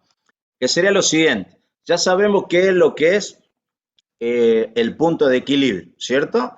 Y sabemos también que decimos que un mercado se encuentra en equilibrio cuando las cantidades de un bien que los consumidores están dispuestos a ofrecer coinciden con las cantidades que los productores están dispuestos a ofrecer, siempre a ese precio que es el precio de equilibrio. Y lo hemos hecho así, ¿cierto? Y hemos visto que este es el punto de equilibrio, estos son los desplazamientos de la curva de demanda, estos serían los desplazamientos de la curva de oferta, en un sentido y otro, ¿cierto? Y puede haber una intervención del Estado. Es decir, todo lo que hemos visto acá era un mercado de competencia perfecta. Ahora puede haber una intervención del Estado, ¿cierto? Bueno, ¿qué sucede cuando hay una intervención del Estado? A través de la Secretaría de Comercio Interior, de las direcciones, mediante un decreto, mediante alguna resolución de algún ministerio, puede establecer precios superiores e inferiores a los del equilibrio, estableciendo precios subvencionados, fijando tasas impositivas al proceso productivo o en el consumo, o promulgando leyes o decretos que impidan al sistema de mercado funcionar libremente. Esto sucede en muchos casos y algunos ejemplos nosotros los vamos a ver acá. Entonces yo le voy a dar dos ejemplos muy concretos, ¿cierto? De cómo funciona esto y quiénes son, a quién va dirigido en cada caso y quién se beneficia. Entonces, un precio máximo, y parece un galimatía, pero yo lo voy a poner acá y lo vamos a ver en la curva. Dice, es un precio inferior al de equilibrio fijado por autoridad competente por encima del cual no se permite que éste fluctúe, aunque sí por debajo. Como consecuencia del establecimiento de un precio máximo podría generarse una situación de escasez. Entonces, fíjense, ahí tenemos una tablita. Ahí vemos lo que sería una curva de oferta en azul, una curva de demanda en rojo. Vemos que en la intersección va a haber un precio, ¿cierto?, de equilibrio. Pero hemos definido lo que era un precio máximo, que hemos dicho, un precio máximo es un precio inferior al precio de equilibrio, por debajo del cual puede fluctuar, pero no por arriba, y puede generar escasez, ¿cierto? Entonces ustedes fíjense, este es un precio máximo porque está por abajo del punto de equilibrio, por abajo del cual puede fluctuar, pero no por arriba. Este precio máximo está orientado ¿a qué? A proteger a los consumidores. ¿Por qué? Porque a lo mejor por determinadas circunstancias, supongamos, como sucedió en Chile hace poco tiempo, no poco tiempo, 5 o 6 años hubo un terremoto, entonces se disparan los precios del agua mineral. La gente necesita agua porque no tiene, hubo un catástrofe natural, entonces el Estado interviene y dice, no, el precio del agua no puede ser más que esto. Establece un precio, ¿por qué? Porque pretende de que haya valores que sean razonables y no abusivos en determinado tipo de productos que normalmente son de primera necesidad. Por lo tanto, establece el precio máximo. ¿Y por qué decimos que puede existir escasez? Por lo siguiente. Si ustedes se fijan, y les pido que si puedo, miren el cursor. Al precio de equilibrio, esta sería la cantidad que estaría en condiciones de demandar la gente. Y al precio de equilibrio, ¿cierto? Esta sería la cantidad que estaría también en condiciones de ofrecer esas personas, digamos, ofrecer los productores. Ahora bien, al precio máximo, que es un precio que está por abajo del punto de equilibrio, a ese precio los oferentes estarían en condiciones de ofrecer esta cantidad. Y a ese precio que está por abajo del punto de equilibrio, la demanda sería esta. Por lo tanto, si ustedes se fijan, al precio máximo, los demandantes obviamente demandan una mayor cantidad que la que los oferentes estarían dispuestos a satisfacer. Por lo tanto, esa diferencia entre las cantidades demandadas y las cantidades ofrecidas va a determinar que haya lo que se denomina un exceso de demanda o una escasez. ¿Se entiende el concepto o no? Sí, profe. Bueno, lo hacemos al revés. Precios mínimos ahora. ¿Qué es un precio mínimo? Un precio mínimo es un precio superior al de equilibrio fijado por autoridad competente, por debajo del cual no se permite que éste fluctúe, aunque sí por encima. Como consecuencia del establecimiento de un precio máximo, de un precio mínimo, acá está equivocado, acá dice máximo, pero es mínimo, podría generarse una situación de excedente. Y ahora vamos a hacer el análisis. Este es el precio mínimo, ¿cierto? Ustedes fíjense, un precio mínimo es un precio que está por encima del punto de equilibrio, ¿cierto? Está por encima, por arriba del cual puede fluctuar, pero no por abajo, ¿cierto? Y entonces yo hago el mismo análisis que hice hace un rato. Si esta es la curva de oferta, ¿cierto? Yo al precio de equilibrio estaba dispuesto a ofrecer esta cantidad. Pero como aumentó el precio, yo ahora a este nuevo precio de equilibrio estoy dispuesto a ofrecer esta cantidad. Si me fijo en la demanda, yo al precio de equilibrio estaba dispuesto a ofrecer esta cantidad. Pero ahora, a este precio, que es el precio mínimo, yo estoy dispuesto simplemente a demandar esta cantidad. Por lo tanto, hay una mayor cantidad ofrecida que la cantidad demandada. Y por lo tanto, en este caso, hay un exceso de oferta. Y ese exceso de oferta puede hacer, obviamente, que quede sin consumirse en el mercado. Ahora bien, ¿por qué ponemos y a quién están dirigidos los precios máximos y los precios mínimos? Los precios máximos están orientados a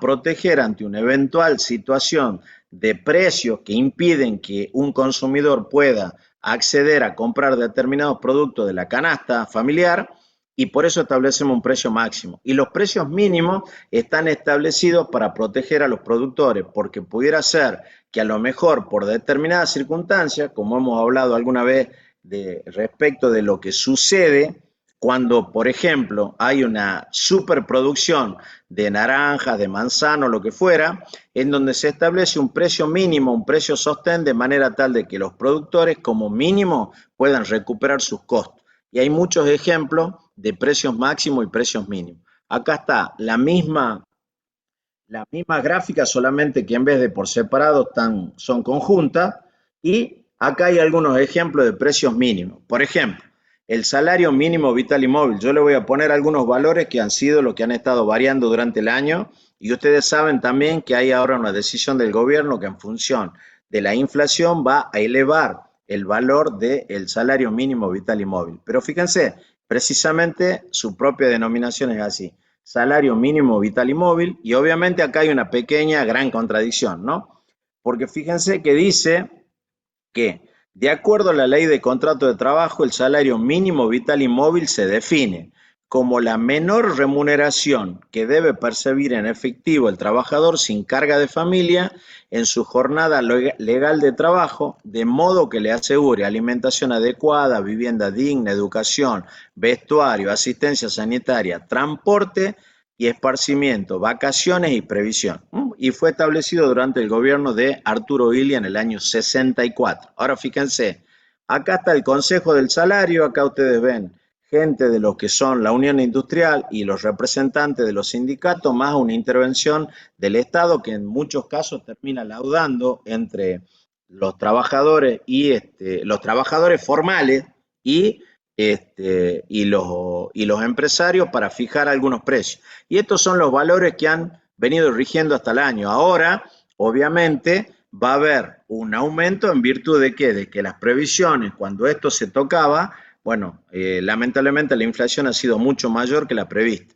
Los valores hoy, fíjense, son previsto que va a alcanzar hasta ahora, eso se va a modificar, no se ha modificado todavía, pero probablemente se modifique en el transcurso de este mes de septiembre, pero está previsto, en principio, inicialmente, que recién iba a valer 29.160 pesos en febrero del 2022. hoy debería estar en el orden de los 27.000 pesos. Ahora bien, vuelvo acá. ¿Ustedes creen que con 27.000 pesos de salario mínimo vital y móvil puede el trabajador sin carga de familia asegurarse alimentación adecuada, vivienda digna, educación, vestuario, asistencia sanitaria, transporte y esparcimiento, vacaciones y previsión? ¿Ustedes creen que con esa cifra a agosto de este año, ¿cierto?, valiendo 27.000 pesos, podría satisfacer eso que está previsto en el salario? No, No. No. imposible. Obviamente que no, entonces, pero vamos a hacer un análisis. Vamos a hacer un análisis. Fíjense, vamos a hacer este pequeño análisis.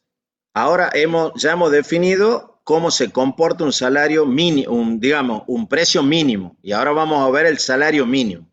La primera precisión que tenemos que tener: ¿quiénes son los que demandan trabajo o empleo? ¿Quiénes demandan?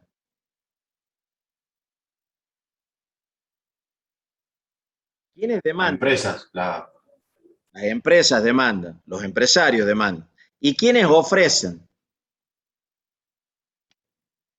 el individuo, o Los los individuos. trabajadores. Los trabajadores. Entonces ahí tiene una primera clara distinción que es necesaria. Las empresas demandan y los trabajadores ofrecen el factor trabajo, ¿cierto? Ahora bien, es un precio mínimo, ¿por qué? Porque dijimos que los precios mínimos están por encima del punto de equilibrio, ¿cierto?, que pueden fluctuar hacia arriba, pero que no pueden fluctuar hacia abajo. ¿Esto qué significa? Que si no hubiera un salario mínimo vital y móvil, lo que sucedería es que, en virtud del excedente del factor trabajo por la cantidad de trabajadores desempleados, el precio de equilibrio de la hora de trabajo estaría por abajo del salario mínimo. Es decir, el precio de equilibrio sería mucho menor al precio mínimo vital y móvil que se establece a través de ese decreto. ¿Está claro eso? ¿O hay alguna duda? Está claro, profe. O sea, ¿el concepto cuál sería? Que si nosotros dejáramos que actúe únicamente el mercado, lo que sucedería es que el precio de equilibrio del salario estaría mucho más abajo del que fija el salario mínimo vital y móvil. Por lo tanto, siendo aún insuficiente el salario mínimo vital y móvil por la cantidad de desempleo existente y la gente que estaría ofreciéndose para trabajar, al haber una sobreoferta, ¿cierto?, del factor trabajo, el precio de equilibrio sería menor al precio fijado para el salario mínimo vital y móvil. Y en ese caso, ¿qué sucede? Fíjense, sucede lo siguiente. Sucede que al precio del salario mínimo vital y móvil, los oferentes, que son los trabajadores, están dispuestos a ofrecer este valor QS, que es el valor de la oferta de trabajo. A ese precio, los empresarios están dispuestos a demandar esta cantidad de trabajo. Por lo tanto, lo que sucede es que hay un excedente de la oferta de trabajo, ¿cierto? Y al haber ese excedente, ¿cómo creen ustedes que se resuelve esta diferencia que hay entre el precio de equilibrio, que si yo lo llevo acá en los precios, sería este pequeño segmento que habría en esta diferencia que hay entre el precio de equilibrio y el precio del valor mínimo del salario? ¿Cómo creen ustedes que se resuelve?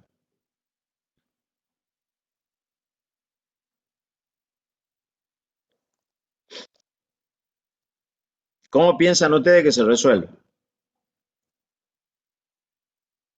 ¿Subsidios? ¿Te parece?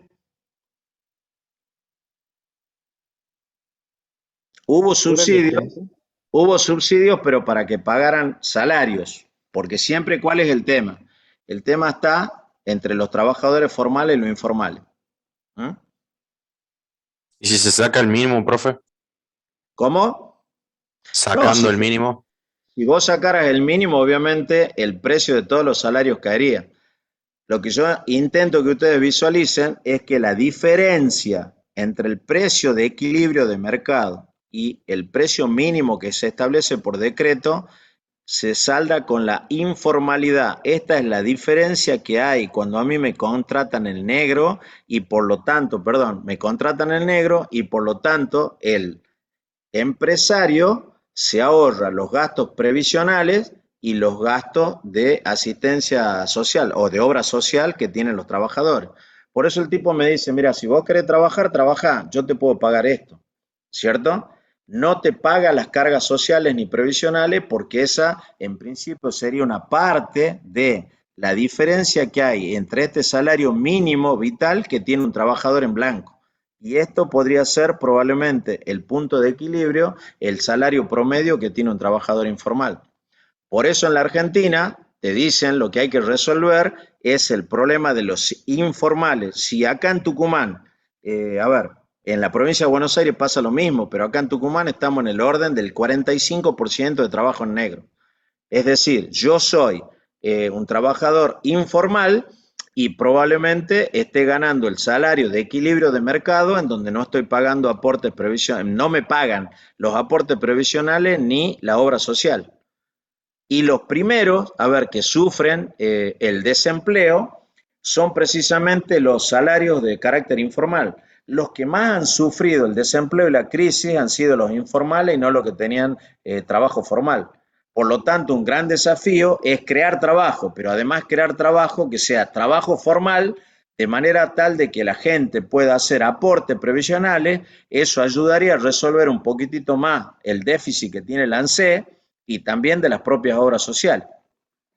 Pero es probable que esta diferencia, como yo te vuelvo a decir, que está entre el salario mínimo vital y móvil y el precio de equilibrio del mercado, se salde haciendo que la gente trabaje en negro de manera tal de no poder pagar, de no pagar esos aportes previsionales y sociales. Ahora vos me dirás, pero los empresarios lo hacen porque, a ver, tienen esencialmente afán del... No, es porque lamentablemente en la Argentina algunos dicen que hay 180 impuestos, es probable. Sí sé que la carga impositiva, y eso se evidencia en donde cualquier trabajador hoy paga, por ejemplo, ganancias. Si ustedes se fijan, ustedes cuando vayan a trabajar en el proyecto van a tener que hacer una especie de planta orgánica de lo que una estructura orgánica, perdón, de lo que sería su estructura de personal y van a tener que ponerle un salario a cada uno de esos trabajadores. Y bueno, cuando ustedes vean cuánto es el valor de mercado de ese salario y si está alcanzado o no por los impuestos, van a ver cuánto es lo que efectivamente le queda en el bolsillo de ese trabajador y cuánto es las cargas sociales que tiene que pagar el empleador para poder sostenerlo en blanco. Entonces muchos dicen, no, yo te mantengo, pero te mantengo negro. ¿Cuál es el problema? Que a lo mejor vos sostenés durante toda tu vida o buena parte de su vida a ese trabajador, por lo tanto no tiene aportes previsionales, y a veces se terminan otorgando jubilaciones de manera discrecional, pero con cajas que están absolutamente desfinanciadas. Esas son algunas consecuencias de las que tendría, a ver, no el establecimiento del salario mínimo, sino de cargas sociales e impositivas muy altas que favorecen el trabajo en negro. Obviamente es una opinión, hay gente que puede tener otro tipo de opinión, pero ahí tienen un ejemplo de por qué se produce en el caso de que haya un salario mínimo vital y móvil, bueno, un exceso de oferta de parte de los trabajadores a ese precio del salario mínimo vital y móvil y por qué a ese precio hay una escasez de la demanda de trabajo a ese precio. Sí hay mayores demandas de trabajo, pero a precios inferiores al salario mínimo vital y móvil. Acá tienen simplemente una curva que está mostrando lo mismo, si bien es cierto un poquitito vieja, porque está en rojo lo que sería la evaluación de la variación, perdón, del salario mínimo vital y móvil a través del tiempo y cómo va variando la canasta alimentaria, ¿cierto? La canasta básica, que es la canasta alimentaria más otros índices como transporte, alquiler y otras cuestiones, ¿cierto? Entonces, fíjense que estaba prácticamente en el 2019, valía 12.500 el salario mínimo vital y móvil y ya la canasta estaba en 31.149. Hoy Si ustedes entran en el INDEC, la canasta básica está arriba de los 60.000 pesos. Y hoy el salario mínimo vital y móvil está en los 27.000, eso que pudimos ver ahí. Y vamos a ir, acá ustedes tienen lo que es la diferencia entre canasta básica y canasta alimentaria del INDEC. Simplemente yo se lo voy a dejar como una información adicional para ustedes. Acá están algunos ejemplos de precios mínimos de sostén. Uno es el de la yerba mate, por ejemplo, que está a través de ese Instituto Nacional de la Yerba Mate. Acá tienen algunos precios máximos de referencia en Tucumán. Y acá hay otro ejemplo de precios máximos que es las famosas garrafitas, que están en el orden de 400 pesos para los que no reciben subsidio, y para los que reciben subsidio, si tienen una credencial, creo que está más barata, ¿cierto? Pero hay una enorme diferenciación de precios también, porque hay muchas denuncias, por ejemplo, en algunos lugares muy alejados del Chaco. Obviamente, al tipo que va a comprar una garrafa en ese lugar le cobran el precio de referencia más el precio del transporte y el precio que le adiciona la persona que se lo vende por la escasez de ese producto en ese lugar. Pero todo esto yo se los dejo, más algún datito más sobre lo que serían algunos subsidios económicos, sobre todo vinculados con los precios de la energía. Pero esta es la idea que ustedes tienen que tener respecto de precios máximos y precios mínimos. A ver, yo entiendo que obviamente es mucho para hoy, pero era la necesidad de terminar y avanzar en función del programa. Así que bueno, si tienen algunas preguntas, perfecto, las respondemos. Y si no, yo preferiría en todo caso, voy a ver si yo le puedo hacer llegar, no ahora, pero capaz que ahora mismo me queda un minutito más, le hago llegar todas estas presentaciones al Inge Madariaga, más las otras, que todavía no se las he enviado, por eso ustedes no la tienen en el aula virtual, pero yo se la voy a enviar ahora al Inge Madariaga, ustedes la miran y en todo caso mañana, antes de arrancar con el tema de elasticidad, me hacen alguna pregunta sobre alguno de los temas de hoy, salvo que haya algún tema que esté muy, qué sé yo, que a ustedes les parezca prudente y necesario que contestemos ahora.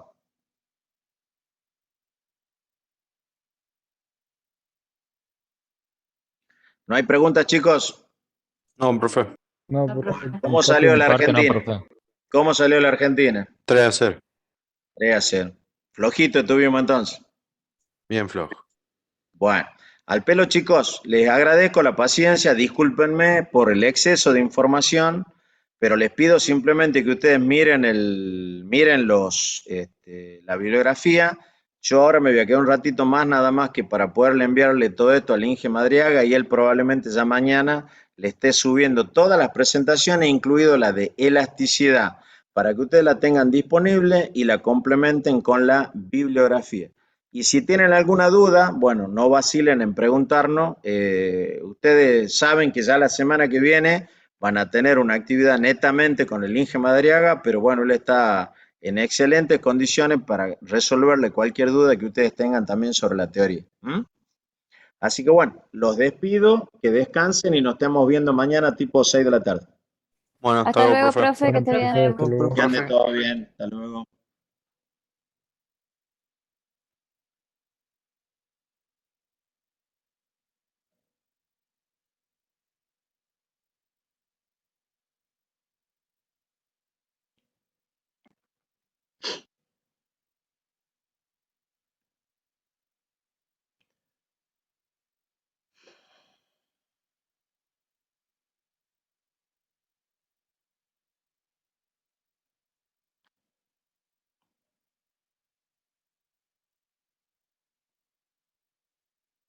¿Saco esto?